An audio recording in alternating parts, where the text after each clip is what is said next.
तो इस प्रस्तुत श्लोक में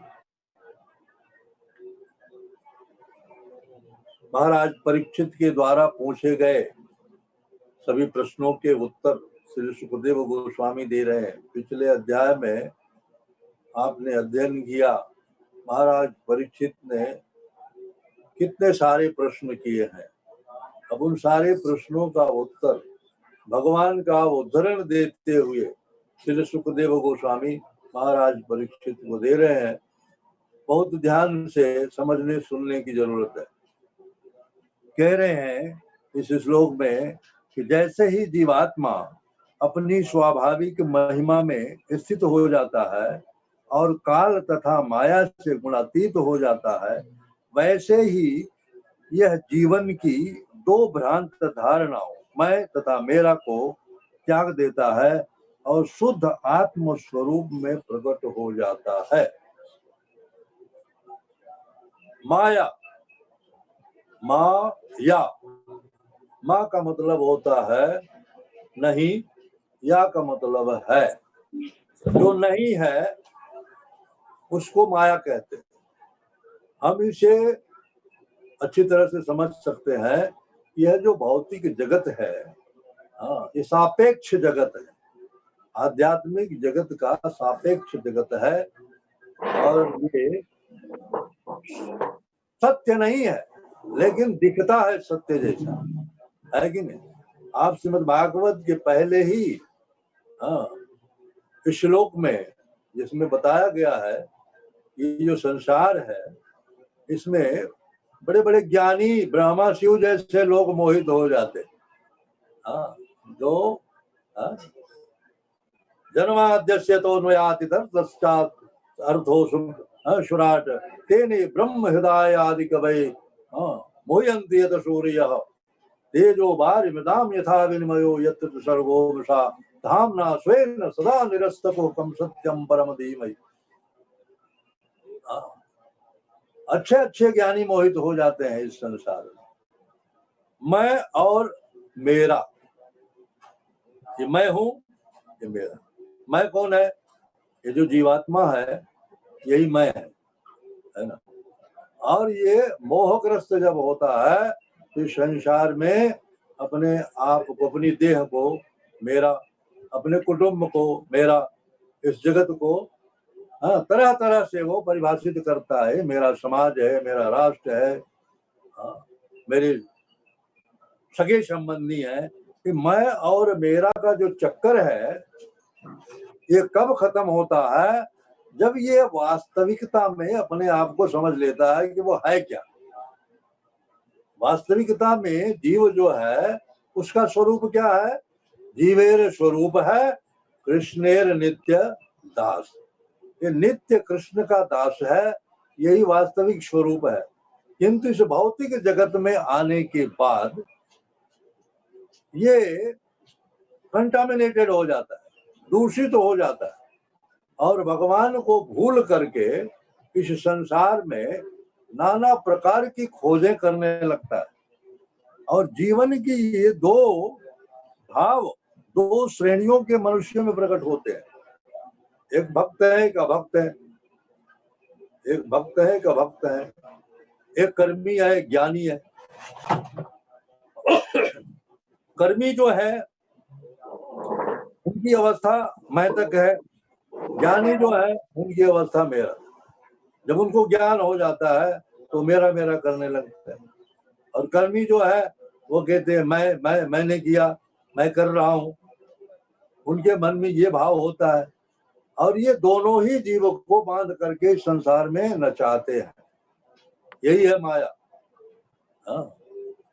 जीव जो है भगवान की तरह शुद्ध है, किंतु इस जगत में आने के बाद दूषित हो गया। जैसे बादल की एक बूंद जब बादल से निकलती है तो एकदम शुद्ध होती है, निर्मल होती है, किंतु वहां से चलने के बाद वायुमंडल में जब वो कुछ यात्रा करती है तो वायुमंडल की गंदगी उसमें मिल जाती है और पृथ्वी पर जब पड़ती है तो एकदम से मैली हो जाती है। ऐसी ही स्थिति इस जीव की है। भगवान के सानिध्य में रहता है, वो शुद्ध रहता है। भगवान से विलग होता है जब, तो इस जगत में आकर के दूषित तो हो जाता है। इसमें बता रहे हैं कि मैं तथा मेरा जीवन के ये दो भाव दो श्रेणियों के मनुष्य में प्रकट होते हैं। निम्न अवस्था में मेरा भाव प्रमुख रहता है और उच्चतर अवस्था में मैं का भाव। पशुओं में मेरा भाव कुत्तों तथा बिल्लियों तक में देखा जाता है। पशुओं में भी ये भाव होता है कि नहीं? खाद्य वस्तु कोई रास्ते में पड़ी है तो वहां कई कुत्ते इकट्ठे हो जाते हैं, मेरा है मेरा है मेरा है, इसका अधिकारी मैं हूँ, आपस में लड़ने लगते हैं, मेरा मेरा करते हैं। तो ये भाव कहने का मतलब ये सिर्फ मनुष्यों में नहीं है, ये पशुओं में भी है, पक्षियों में भी है, निम्न स्तर के जीवों में भी है। हाँ, मानव जीवन की निम्न अवस्था में भी यही भाव, यह मेरा शरीर है, यह मेरा परिवार है, ये मेरी जाति है, ये मेरा राष्ट्र है, ये मेरा देश है, इत्यादि रूपों में उभरता है।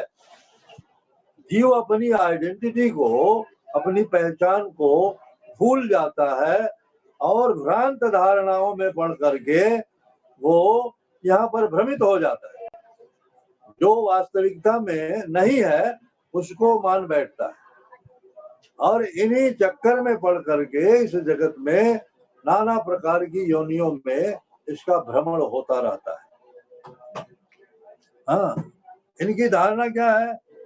हाँ, कि मैं हूं अथवा मैं ही सब कुछ हूं, इस रूप में बदल जाती है। मनुष्यों की नाना श्रेणियां जो मैं और मेरे को विभिन्न रूपों में ग्रहण करती हैं, किंतु मैं की वास्तविक महत्ता का बोध तभी होता है जब वह मनुष्य की चेतना हो कि मैं भगवान का शाश्वत दास। जब तक जीव यह नहीं समझ लेता कि मैं सिर्फ और सिर्फ भगवान का दास हूं और किसी का नहीं हूं, न मैं किसी का संबंधी हूं, न मैं किसी का सेवक हूं, न मैं इस समाज का हूं, न मैं इस देश का हूं, न मैं इस राष्ट्र का हूं, न मैं इस जाति का हूं।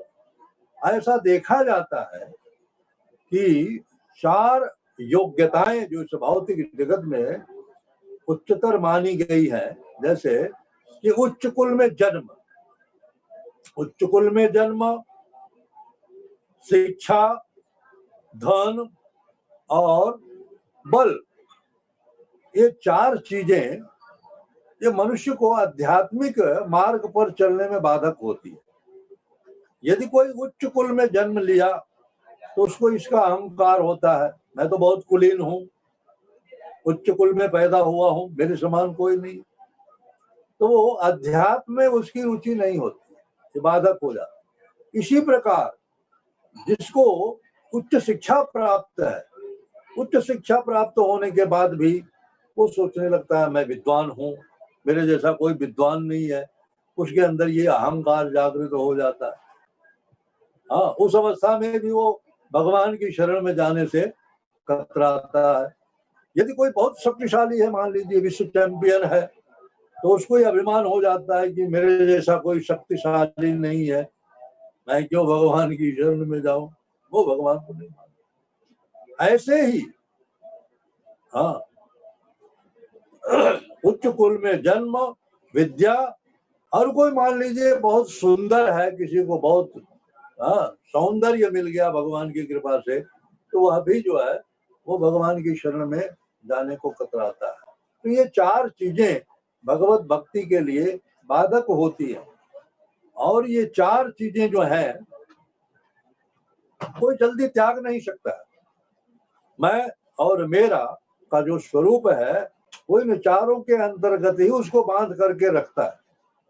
और यहाँ पर बता रहे हैं श्री प्रभुपाद, भगवान का शाश्वत दास हूं, यह भावना जीव के अंदर हमेशा होनी चाहिए। तब वो शुद्ध सत्व में, शुद्ध स्वरूप में, शुद्ध स्थिति में होता है और तब वो नित्य भगवान की सेवा में तत्पर रहता है और दूसरा कुछ वो नहीं करता है। जो भी करता है, यद करो यदस्नास यद जुहोसदास ये तपस्या कौनते तद कुरुष्व मदर्पण, जैसा भगवान भगवत गीता में कहते हैं, तो वो अपने सारे कर्म जो है वो भगवान को निवेदित करता है। उसका कोई भी ऐसा कार्य नहीं होता है जिसका संबंध भगवान से न हो। यही शुद्ध चेतना है। और सारा वैदिक साहित्य हमें जीवन के इसी भाव की शिक्षा देता है। मैं भगवान का हूँ या मैं परब्रह्म हूँ कि भ्रांत धारणा मेरे की धारणा से भी अधिक घातक है। कुछ लोग ऐसे हैं जैसे मायावादी है, निर्विशेषवादी, जिनकी धारणा यह है अहम ब्रह्मास्मि, मैं ही ब्रह्म हूँ। कई पंथ ऐसे हैं जहाँ कहते हैं तुम भी भगवान हो, मैं भी भगवान हूँ, सब भगवान है, सबको भगवान मान लेते हैं। ऐसी भ्रांत धारणा लोग पैदा करते हैं, नाना प्रकार के पंथ जो है। कैसे? इसको पाखंड कहते हैं। मैं रामायण का एक उदाहरण देता हूँ। भगवान जब किष्किंधा में थे, वर्षा ऋतु खत्म हो चुकी थी और शरद ऋतु का आगमन हो रहा था। तो चूंकि वो वन में थे और वर्षा के कारण तमाम घास फूस इतने पड़ गए थे कि उसमें जंगल में रास्ते का कोई भान नहीं होता था कि रास्ता किधर से, और रास्ते ढक गए थे। तो भगवान श्री रामचंद्र जी लक्ष्मण जी से कहते हैं कि हरित भूमि तृण संकुला समुझी पड़े नहीं पंथ, जिमि पाखंड विवादते लुप्त हो सद ग्रंथ। पृथ्वी इतनी हरी भरी हो गई है घासों से कि रास्ते का पता नहीं चलता है कि रास्ता किधर से है।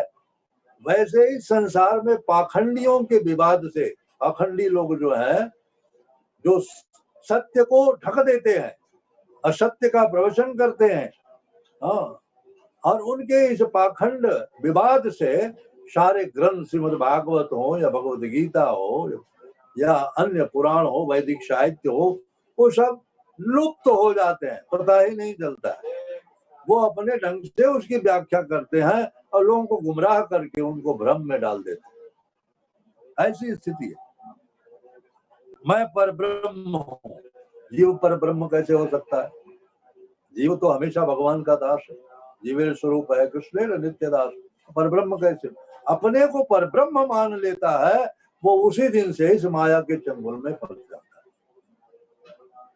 यही भाव उसके अंदर कि मैं भी भोगता हूँ। आप 5वें अध्याय में पढ़ते हैं, भोक्तारम यज्ञ तपसाम सर्वलोक महेश्वरम स्वहिदम सर्वभूतानाम ज्ञात्वा माम शांति मुक्ति। भगवान कहते हैं कि मैं ही भोगता हूँ, मैं ही भोगता हूँ और सारे जीवों का मैं स्वहित हूँ। स्वहिदम सर्वभूतानाम ज्ञात्वा माम शांति मुक्ति। जो इस तथ्य को जानता है वही शांति को प्राप्त कर सकता है। भगवान भगवत गीता में कई स्थानों पर इस प्रकार संबोधित करते हैं कि लोग शांति को कैसे प्राप्त कर सकते हैं। शांति के पीछे पूरा संसार भाग रहा है, किंतु शांति का फार्मूला भगवत गीता में भगवान बताते हैं, उस पर कोई अमल नहीं करता, तो शांति कहाँ से मिल सकती है? माया के चक्कर में फंसा है, मैं हूँ, मेरा है, अहम अहंता और ममता के बीच में फंसा ये जीव नहीं पाता। न तो भक्तों की संगत करता है, न वो गुरु बनाता है। जब तक वो प्रामाणिक गुरु के आश्रय में नहीं जाएगा, सत्संग नहीं करेगा, तब तक सत और असत्य का उसके अंदर विवेक जागृत नहीं हो सकता। इस मेरे की धारणा से भी अधिक घातक है ये हम ब्रह्मास्मि, बहुत घातक है। यद्यपि वैदिक साहित्य में कहीं कहीं ऐसे निर्देश हैं कि मनुष्य अपने को भगवान के स्वयं रूप समझे, किंतु इसका अर्थ यह तो नहीं होता कि वह सभी प्रकार से भगवान के ही समान हो जाता है। भगवान के समरूप समझना और भगवान हो जाना, दोनों में बहुत अंतर है कि नहीं? इस संसार में ऐसे बहुत लोग जो हैं जिनको थोड़ा सा ज्ञान हो गया, हाँ, जिनकी कोई परंपरा नहीं है, कुछ शास्त्रों का इधर उधर से अध्ययन कर लिया तो अपने आप को भगवान घोषित कर दिया, मैं भगवान हूँ। और कुछ ऐसे मूर्ख हैं जो उनको भगवान मान लेते हैं, उनकी चाटुकारी करते हैं, उनका प्रचार करते हैं। ऐसे दुष्टों को यदि कहा जाए यदि तुम भगवान हो, श्री प्रभुपाद महाराज कहते हैं कि ऐसे दुष्टों को अगर कहा जाए कि भगवान तो 7 वर्ष की आयु में गिरिराज गोवर्धन को 7 दिन तक अपनी छोटी अंगुली पर बाएं हाथ के उठा करके रखा था, तो तुम कम से कम 1 किलो का बाट जो है वही उठा के रखो एक दिन या 2-4 घंटे। नहीं कर सकता। श्री प्रभुपाद स्पष्ट रूप से कहते हैं कि ऐसे दुष्ट जो है संसार में घूम रहे हैं। यदि आप ठगाना चाहते हो तो ठगों की कमी नहीं है, ठग गलियों में घूम रहे हैं और लोग उसमें गुमराह हो रहे हैं। तो इनकी जो सत्ता है ज्यादा दिन टिकती नहीं है। ये लोगों को गुमराह करते करते खुद गुमराह हो जाते हैं और इनका पतन हो जाता है। यहाँ पर कह रहे हैं किंतु जीवात्मा अंततः भगवान के अधीन होता है। भगवान स्वतंत्र है और हम परतंत्र हैं। यदि हम भगवान की सत्ता को नहीं मानेंगे तो माया की सत्ता हमको माननी पड़ेगी। माया की सत्ता भी भगवान की ही सत्ता है। यदि हम भगवान की सत्ता को नकारेंगे तो माया के चंगुल में हम फंसे रहेंगे, माया हमको नचाएगी। जीव और इस माया के अंदर जो गांठ पड़ गई है वो गांठ आसानी से छूटने वाली नहीं है। क्यों? जब तक आत्म प्रकाश नहीं होगा, हृदय में जब तक प्रकाश नहीं होगा तब तक ये गांठ नहीं छूटेगी। और ये प्रकाश कैसे उत्पन्न होगा? सत्संग से, भगवान की कृपा से। जैसा कि भगवत गीता के 10वें अध्याय में भगवान बताते हैं, 11वें श्लोक में बताते हैं, क्या कहते हैं? तेषामेवान्कं पार्थम अहम अज्ञानजं तमः नाश्यामि आत्मभावस्थो ज्ञान दीपेन भास्वति। ज्ञान का दीपक उसके हृदय में जला देते हैं, प्रकाश हो जाता है, तब वो अपने स्वरूप को समझने लगता है कि वह क्या है और भगवान क्या है, उसका भगवान से संबंध क्या है, कहाँ से आया है, कहाँ जाना है। तब उसे वास्तविक ज्ञान हो जाता है। किंतु ये वास्तविक ज्ञान प्राप्त करने के लिए भगवान उसके ऊपर कृपा कब करते हैं? इसके पहले के श्लोक में बताते हैं, क्या कहते हैं? तेषां सत्तद्युक्ता नाम भजताम प्रीति पूर्वकम ददामि बुद्धि योगम तम येन माम उपयान्ति। जो सतत भगवान का नाम जप कर रहा है, भगवान के रूप गुण लीला इत्यादि के विषय में सुन रहा है, तो भगवान उसको बुद्धि देते हैं, ऐसी बुद्धि देते हैं कि वो भगवान को प्राप्त कर लेता है। भगवान प्रत्यक्ष सामने आकर के खड़े होकर के नहीं कह सकते हैं कि मैं भगवान हूं और तुम मेरी शरण में आ जाओ। भगवान से बुद्धि देते हैं अंदर से। 2 प्रकार से जीवों की सहायता भगवान करते हैं, अंदर से परमात्मा के रूप में और बाहर से आध्यात्मिक गुरु के रूप में वो जीव का मार्गदर्शन करते हैं। किंतु अफसोस की बात यह है कि संसार में जीव अपने आप को भगवान मान बैठता है, भगवान को भूल जाता है। भगवान को भूलने के कारण वो भ्रमित हो जाता है और नाना प्रकार की शरीरों में घूमता रहता है। तो भगवान कृपा करके क्या करते हैं? बद्ध जीवों को अपनी शरण में बुलाते हैं। भगवान बुलाते हैं बद्ध जीवों को अपनी शरण में। कितनी स्पष्ट बात श्री प्रभुपाद कहते हैं। ब्रह्मांड भ्रमित कौन भाग्यवान जीव गुरु कृष्ण प्रसादे पाई भक्ति लता पीठ। भगवान जब किसी पर कृपा करते हैं तो उसे साधु से मिला देते, सच्चे साधु से मिला देते। और सच्चे साधु से जब उसकी मुलाकात हो जाती है तो आगे का कार्य सब वो साधु करता है। इस ब्रह्मांड में जैसा कि बता रहे हैं महाप्रभु चैतन्य जी ने, कितने जीव गिन नहीं सकते, कितने जीव भ्रमण कर रहे नाना प्रकार की योनियों में। कभी ऊपर उठते, कभी नीचे गिरते, कभी ऊपर उठते, कभी नीचे उठते। लेकिन सौभाग्य से भगवान की कृपा हो जाती है तो भगवान किसी हाँ महात्मा से मिला देते हैं जो भगवान के स्वरूप को जानता है, साक्षात्कार कर लिया होता है, तब वो उसके मार्गदर्शन में वो अपने आप को समझने लगता है उसे क्या करना चाहिए और क्या नहीं करना चाहिए। यदि जीवात्माएं परम इच्छा के अधीन न होती तो उन्हें शरण में आने के लिए क्यों कहा जाता? भगवान क्यों कहते सर्वधर्मान परित्यज्य माम एकम शरणम व्रज अहम त्वां सर्व पापेभ्यो मोक्षयिष्यामि मा शुचः। अगर जीवात्मा भगवान के अधीन नहीं होती तो भगवान ऐसा क्यों कहते? हम सभी जीवात्माएं जो हैं योग्य पिता के अयोग्य संतानें समझ लीजिए। हम ऐसी नालायक संतानें हैं जो पिता की आज्ञा का उल्लंघन करके नाना प्रकार के दुख इस संसार में भुगत रहे। लेकिन पिता तो हमेशा सोचता है कि मेरा पुत्र जो मेरी आज्ञा का उल्लंघन करके इधर उधर भटक रहा है वापस आ जाए, और जब तक वो वापस नहीं आएगा पिता के पास तब तक वो दुखी रहेगा, सुख की प्राप्ति उसे नहीं हो सकती।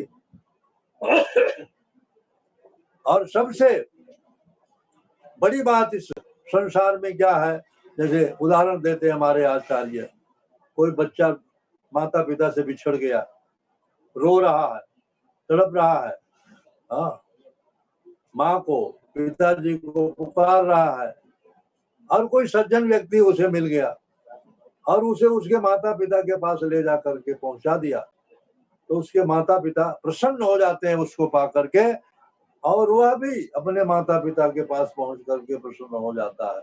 यही स्थिति है इस संसार में जीवों की। ये जीव भगवान का है और किसी का नहीं है। हम यहाँ भ्रांत धारणाओं में फंस करके लोगों को हम अपना मान लिए। मैं हूँ, ये मेरा घर है, मेरा परिवार है, मेरी समाज है, मेरा राष्ट्र है, मेरा देश है। इन भ्रांत धारणाओं में पढ़ करके जीव नाना प्रकार से भ्रमण कर रहा है। वास्तविकता में भगवान के अधीन है हम, इसलिए भगवान हमें बार बार कहते हैं आ जाओ, आ जाओ, अभी भी जागो, जीव जागो गोरा चांद बोले, वो तो निद्रा जाओ माया पिशाचिनी को। कब तक माया पिशाचिनी की गोद में सोते रहोगे? अभी भी जागो, आ जाओ वापस।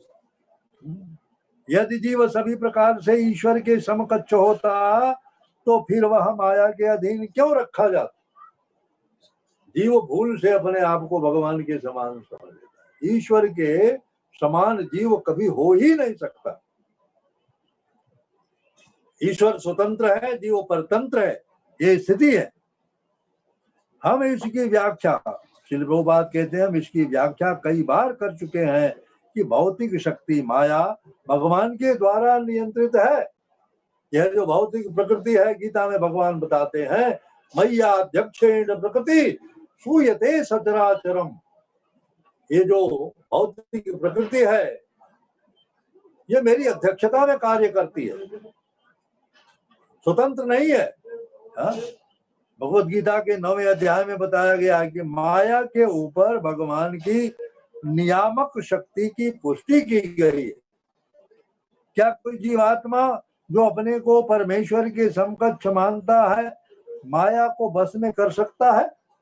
आज हम देखते हैं तथाकथित वैज्ञानिक प्रकृति को ही सब कुछ मानते हैं, भगवान की सत्ता को स्वीकारते नहीं है। तरह तरह के उपकरण बनाते हैं, तरह तरह की खोजें करते हैं, तरह तरह के वायुयान, युद्धपोत तमाम बनाते हैं, अंतरिक्षयान बनाते हैं ऊपर के लोकों में जाने के लिए, तमाम प्रकार की मिसाइलें और घातक हथियार बनाते हैं। ये सारे उपकरण इनके जो हैं ये किसी काम के नहीं है, क्योंकि भौतिक वस्तु से ही ये किसी वस्तु का निर्माण करते। और भौतिक वस्तु से निर्मित जो वस्तु है वो अभी भगवान के नियंत्रण में ही रहेगी। भौतिक प्रकृति भगवान के नियंत्रण में है, इसलिए भौतिक पदार्थ से जो कुछ भी बनाया जाएगा वो अभी अंततः भगवान के नियंत्रण में ही होगा, स्वतंत्र नहीं होगा। जैसा कि हम देखते हैं लोगों के पास इतने घातक हथियार हैं, किंतु उसका वो इस्तेमाल तभी कर सकते हैं जब भगवान के द्वारा उनको स्वीकृति होगी, सैंक्शन होगा, तभी वो कर सकते हैं, अन्यथा नहीं कर सकते। कहने के लिए वो चाहे कुछ भी बोलते रहे, पागलों की तरह बड़बड़ाते रहते, किंतु उनको भगवान की इच्छा पर निर्भर रहना पड़ेगा।